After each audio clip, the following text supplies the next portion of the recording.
ఏదైతే వైఎస్ఆర్ కాంగ్రెస్ పార్టీ వాళ్ళు ఈ యొక్క గుడ్ మార్నింగ్ కార్యక్రమం నిర్వహిస్తున్నారో తెలుసుకొని ఈరోజు మున్సిపాలిటీ వాళ్ళందరూ కూడా చాలా ముందే హుషారుగా వచ్చి మా ముందే ఈ యొక్క వేస్ట్ని క్లియర్ చేయడం, ఇవన్నీ కాలువలు శుభ్రం చేసే కార్యక్రమం చేస్తున్నారు. చాలా సంతోషం. కనీసం మేము వస్తున్నామనే భయంతో మీరు చేస్తున్నందుకు మాకు చాలా ఆనందంగా ఉంది. ఈ గుడ్ మార్నింగ్ నర్సరావుపేట కార్యక్రమం విజయవంతం అని చెప్పడానికి కారణం అదే. గత వారం 20వ వార్డులో చేశాం. 20వ వార్డులో ఉదయం చేస్తే మరుసటి రోజు ఉదయానికల్లా మొత్తం వార్డు అంతా క్లియర్ చేశారు.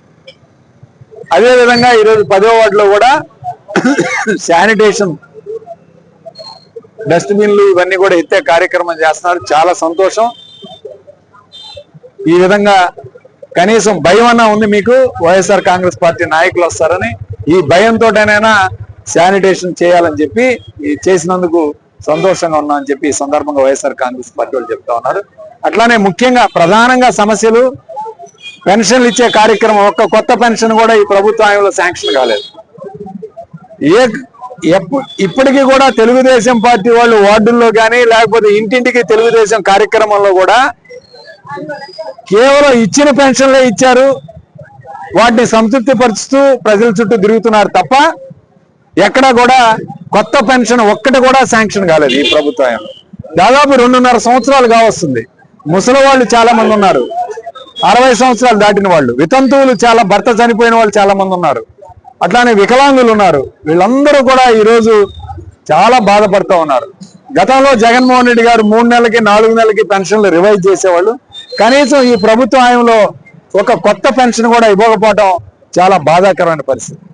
అదేవిధంగా తల్లికి వందనం నర్సరావుపేట నియోజకవర్గంలో దాదాపు 6,000 మందికి తల్లికి వందనం ఆగిపోయింది.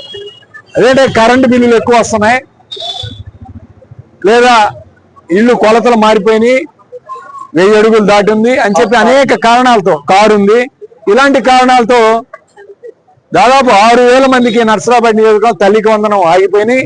వీటన్నిటిని కూడా లిస్ట్ తీసుకున్నాం. కలెక్టర్ గారు అపాయింట్మెంట్ అడిగాం. నిన్న సెలవులో ఉన్నారు, ఈరోజు ఆదివారం కాబట్టి రేపు స్పందన కార్యక్రమంలో కాకుండా మంగళవారం స్పెషల్గా దీని మీద కలెక్టర్ గారికి అపాయింట్మెంట్ కోరాం.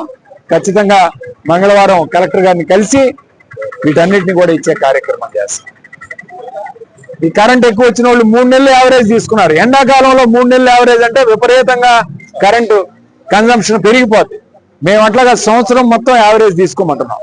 యావరేజ్ తీసుకొని వీలైనంత అరువులు వాళ్ళకి అందించే కార్యక్రమం చేయాలని చెప్పి ఈరోజు వైఎస్ఆర్ కాంగ్రెస్ పార్టీ తరఫున మేము డిమాండ్ చేస్తున్నాం. అట్లానే మరి ప్రధానంగా ఏదైతే చంద్రబాబు నాయుడు ఇచ్చిన హామీలు ఉన్నాయో, గ్యాస్ సిలిండర్ కానీ సూపర్ 6 హామీలు, గ్యాస్ సిలిండర్ ఎవరికి చేరలా. ఈరోజు ఇంటింటికి తిరుగుతున్నాం. ఈరోజు గ్యాస్ సిలిండర్లు, 1 సిలిండర్ తప్పితే మిగిలిన 5 సిలిండర్లు 6 సిలిండర్లు ఎవరికి కూడా అందించే కార్యక్రమం జరగలేదు. నిరుద్యోగ వృత్తి రాలేదు. ఉచిత బస్సు ఇస్తే ఆడవాళ్ళు కొట్టుకుంటున్నారు బస్సుల్లో, మగవాళ్ళకి సీట్లు లేవు.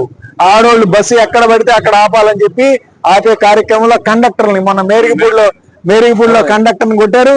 నిన్న ఆర్టీసీ బస్ స్టాండ్ లో డిపోలో మరి ప్రయాణికుడు తాగి వచ్చి గొడవ చేస్తే కండక్టర్ ఆర్టీసీ వాళ్ళు కొట్టడం జరిగింది. గొడవలు జరుగుతూ ఉన్నాయి. వీటి మీద నియంత్రణ లేదు, వీటి మీద కంట్రోల్ లేదు. ఆర్టీసీ వాళ్ళకి బస్సులు పెంచే కార్యక్రమం చేయట్లేదు. కేవలం ఉన్న బస్సులే ఉచిత బస్సుల కింద మారిస్తే సదరు ప్రయాణం చేసే మిగిలిన వాళ్ళందరూ కూడా ఇబ్బంది పడుతూ ఉన్నారు. ఎక్కడ కూడా బస్సులు సఫిషియెంట్ గా లేవు. ఆర్టీసీ ఇది లేదు. తర్వాత మరి అమ్మఒడి ఈరోజు క్యాన్సిల్ చేసి చెప్తాను. నిరుద్యోగ వృత్తి లేదు. మళ్ళీ అట్లానే మహిళలకి 15,000 రూపాయలు, నీకు 1500, నీకు 1500 అన్నాడు.